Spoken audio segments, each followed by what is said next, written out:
Hi friends, it's Michelle Ladd with National Veteran Resources, and today I am interviewing my dear friend Don and his neighbor Art, and we are going to be sharing Don's experience. He served in the Cold War, and Art served during the Korean War.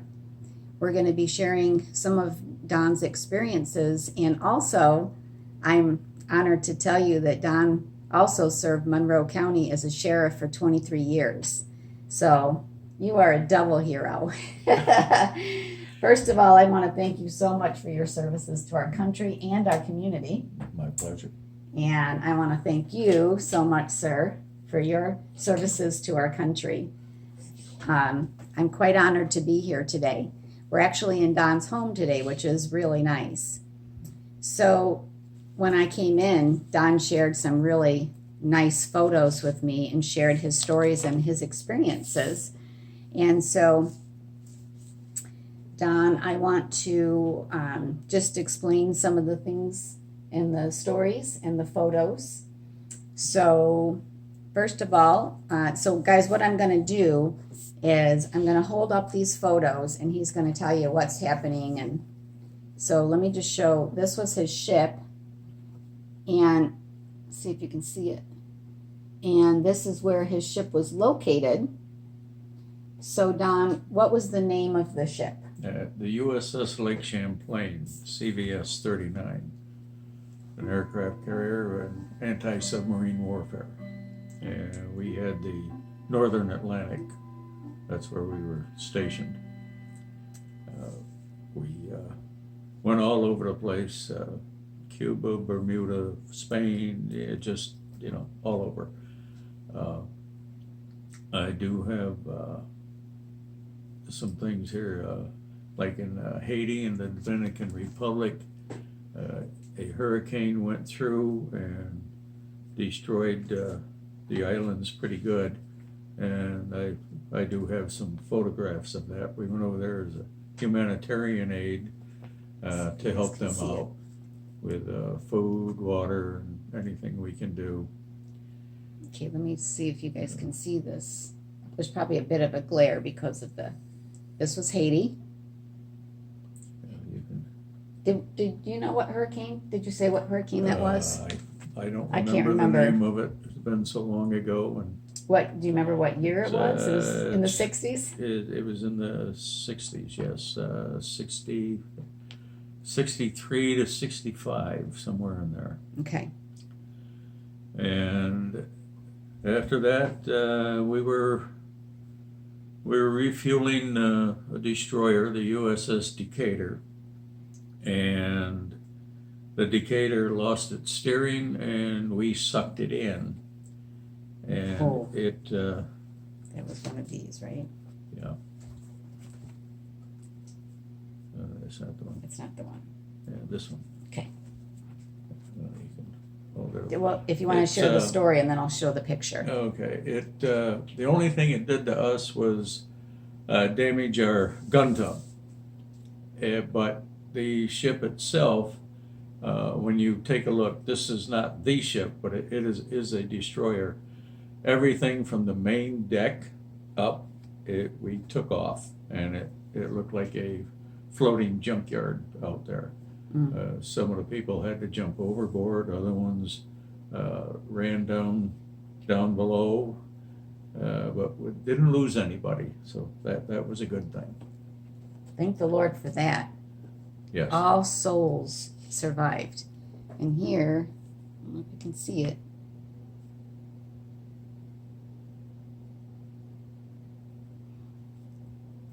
I was looking for a date on this. I can't see. It says destroyer damaged in collision. Yeah, there's no dates there. Okay. Looks pretty old though. I am. I am. I didn't mean you were old. Okay. And from there, we went to Cuba when President Kennedy was shot. They sent us down there as a show of force because it was shortly after the Cuban Missile Crisis. and they didn't know exactly who was behind the assassination. But luckily it wasn't the Russians. And another time we picked up the Gemini II, a spaceship that they were testing before they sent the astronauts up. And I took some pictures of it while it was in the water with the flotation device and the green dye around it, and when it was hoisted up on the ship. And then I have a couple of pictures in case you've never seen one that were released by the government, and you can take a look at those close up. That's what he says. April 1965. Yes. This is neat. There's photos of the astronauts. Let's see if you can see that. The astronauts weren't on that one. They weren't on there, but No, why are they showing pictures of astronauts? Because that was a test before, but our ship didn't Cool. pick up the astronauts when they went up. Sorry about the glare, guys, but you can see. Okay. Is it that this also? Yes. Okay. And here's another picture of it. Very cool. Okay. And let me see. That's just when we visited our New York City, which was the birthplace of the ship. Birthplace of his ship. Pretty cool. And Project Gemini is on the other side with the envelopes and a couple of other photographs. My guess is there are very, very few people who have ever seen an envelope with that on it. Very few. Do you guys know how honored I am to get here to sit with these guys and see these things? This is history. And it's going to be the most memorable experience for me. It was for me too. I bet. We were involved in 2 accidents at sea. This one in Norfolk, a Norwegian tanker hit us amidships, which would be in the middle, at I think it was about 3:20 in the morning. They misjudged our length. And from there we went to Norfolk to get some repairs done, but that was that was about it. And the other one was the Decatur. And after that, they turned me loose. How many years did you serve? Active duty 2. Okay. I joined the reserves when I was 17, still in high school. So I did 2 years reserve duty and while going to school. Took care of my basic training boot camp while I was going to high school. And after graduation, they gave me my orders and away I went. Quite an experience, wasn't it? Yes, that it was. So then you became a sheriff? Shortly after I got out, yeah, I had a couple other jobs, but then I did become a deputy sheriff from Monroe County and served 23 years.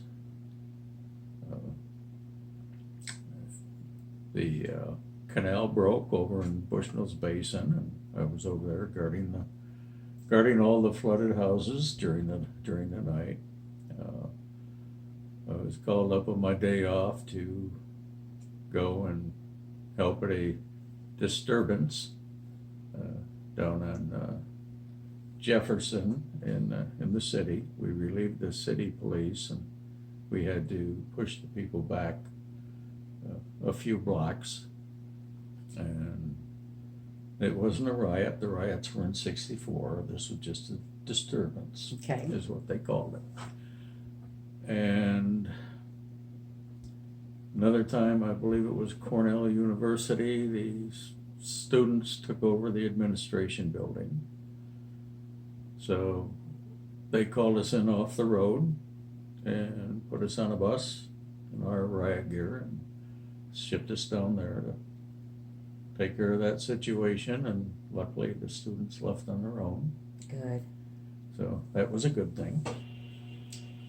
The Attica prison riots broke out, and they sent a bunch of us to Attica to help the state police. And the rest of us worked here 12-hour shifts until that was taken care of. How long was that? Oh, that went on, It's quite a while. yeah, it was a couple of weeks anyway, maybe longer. I don't remember, but it was quite a while. Wow. I can't imagine.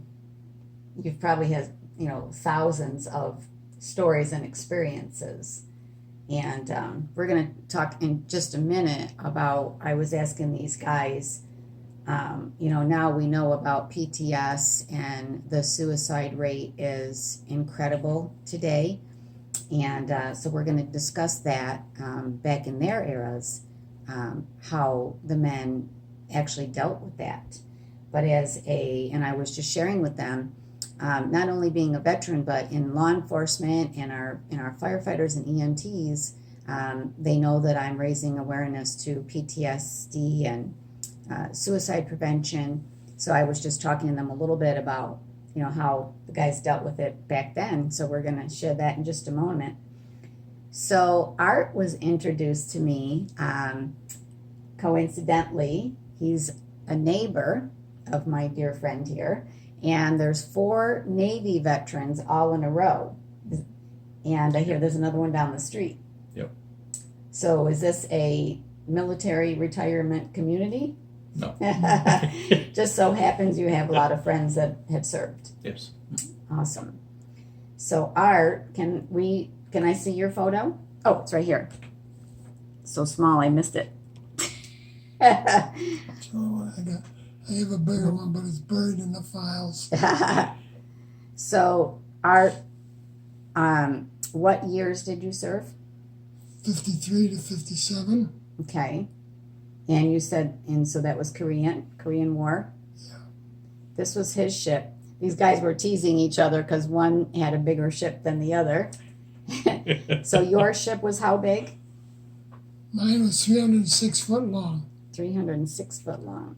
And this goes on your refrigerator? Yeah. So he actually has a destroyer escort. Destroyer escort. Pretty cool, right?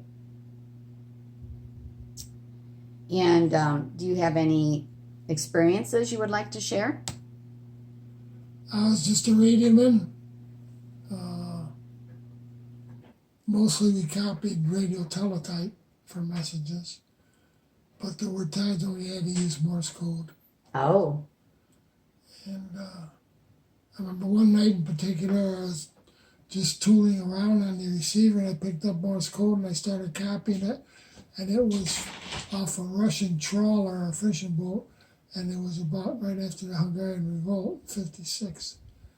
And then all the stuff, all the Russian slant on the Hungarian Revolt. That was interesting. And then we went out, when the Mayflower II come over, we went out, met it off Provincetown, escorted it in. And other than that, it was just a haphazard humdrum 3 years. But I'm sure you have a lot of stories and experiences in those 3 years. We ran from hurricanes, and as I said, we were 300 foot long. I remember opening up the hatch in one storm and looking up and seeing the top of the wave up like this. Wow. That's night we took a 62.5 degree roll, which is about like this. I don't know. We don't know how it was recovered. It was written up in the Honolulu paper. Was it? And, but it was exciting. It was a good time. I bet. Had a good crew working for me. So. Well, I would love to sit and chat with these guys all day long because there's probably so much we could talk about. So guys, you know that I'm raising awareness to PTSD and suicide prevention. You're aware of it, what's going on in today's world. And so I was asking them, I said, I've heard over the different eras, the different terminologies for what we know now as PTSD and shell shock or battle fatigue. And I was just discussing with them nowadays with the internet and Google and National Veteran Resources, trying to raise awareness and share all of the resources out there for our veterans. I just wondered, what did the guys do back in the day if they were suffering? Because it doesn't seem like people really knew what it was at the time. They just suffered. They just suffered. Was there any help at all from the VA back then? I don't remember that as such. The guys wouldn't go They wouldn't go. to the VA. They wouldn't talk about it. They wouldn't They would talk keep it about all it. in. Yeah. That's what I keep Well, I hearing. guess the ones that went got help. But, there's a lot of complaints. You hear a lot of complaints in the national news about the VA treatment. I've been registered with the VA now for about 10 years, and I've got a lot of help from them. Good. They've been great. I had some problems. I got hearing aids, $6,000 hearing aids. Didn't cost me nothing. Cost the VA. I got a walker. I got all kinds of stuff from the VA. So the VA, to me, has been well worth it. That's good to hear.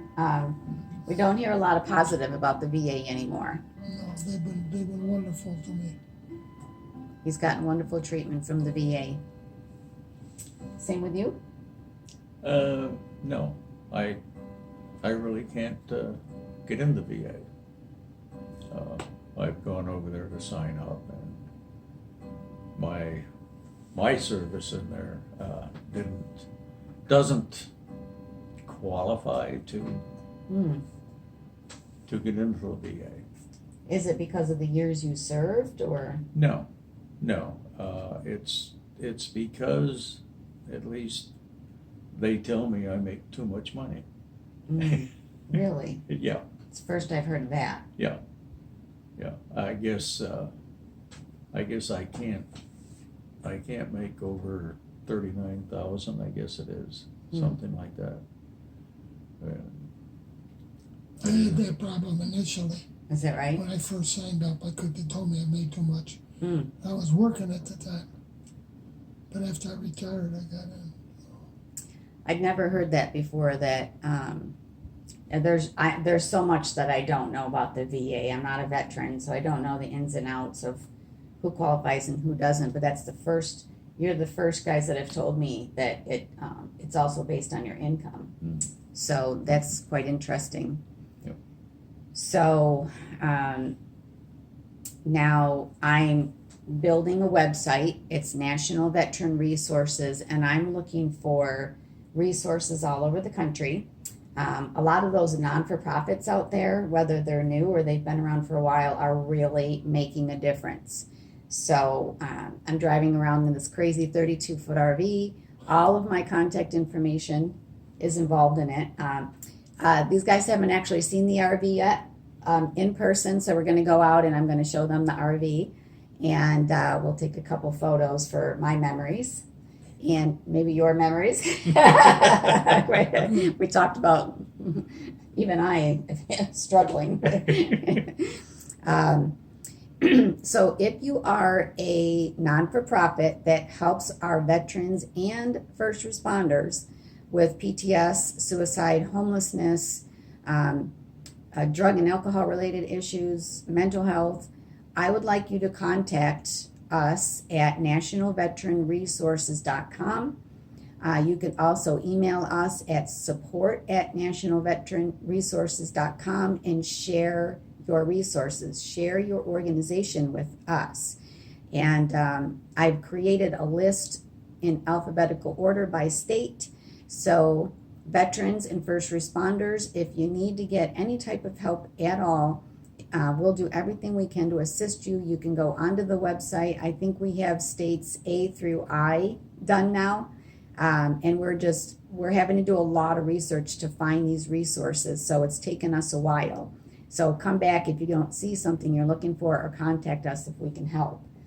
Guys, I thank you so much. Don actually introduced me to Gene, and at the time Gene was 102. 102. And I interviewed Gene, a World War II veteran. And so I thank you so much for that introduction, and I thank you for having me come into your home. I thank you for your My services. pleasure. Thank you. I thank you for introducing me to my new friend Art. And any questions, just you know how to reach out to me. And I want to thank you guys again. This has been a pleasure. Pleasure for us Thank too. you. Pleasure for us. Thank you. Okay.